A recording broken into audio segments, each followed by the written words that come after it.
Yakov, iyong hanapin ang iba pang mga kawal ng ating hanay at tiyakin mo ang kanilang katapatan sa lahing Miniave. Ano't nagpaparami ka na naman ng iyong hukbo? Danaya, Tila mayroon ka na namang bagong hukbong susugurin.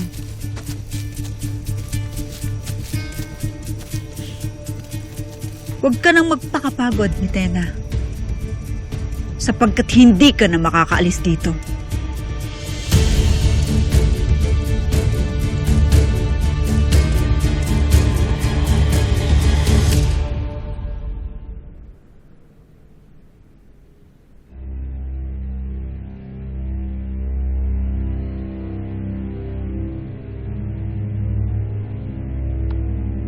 Ate.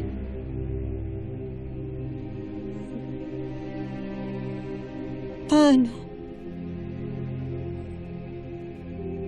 Paano ka nagkaroon ng katawan?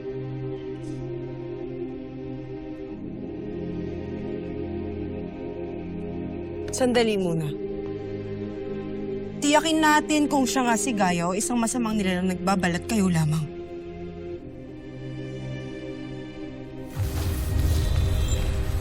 Alamin kung siya ang tunay si Gaia o isang huwad na nagpapanggap lamang.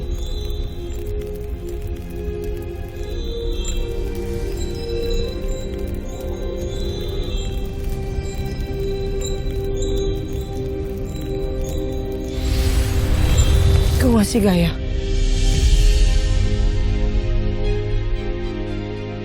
Hagapi-avi kung ako'y nag-alinlangan sa'yo. Hindi mo pa ako sinasagot, ate. Paano nangyari na nagkaroon ka ng katawan?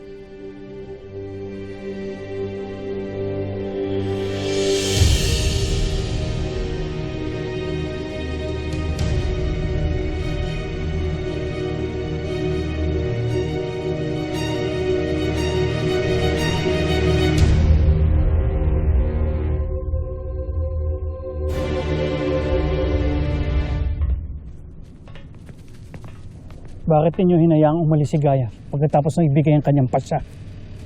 Ano nga bang kapalit nito, Panginoon? Lamigas. Free trial lang to, no? Manahimik ka na nga lamang kung hindi rin lang namin maintindihan ang iyong winiwika. Seda! Ngunit tama si Kami.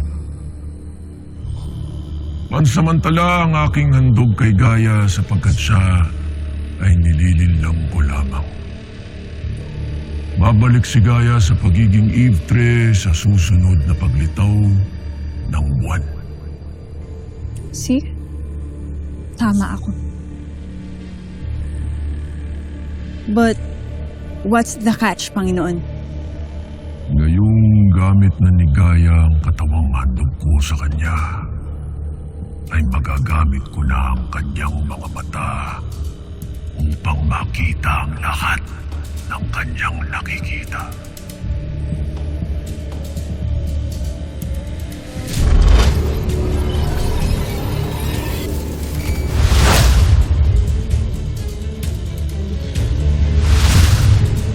Nakikita ko na kung saan nagkukubli ang mga sangre.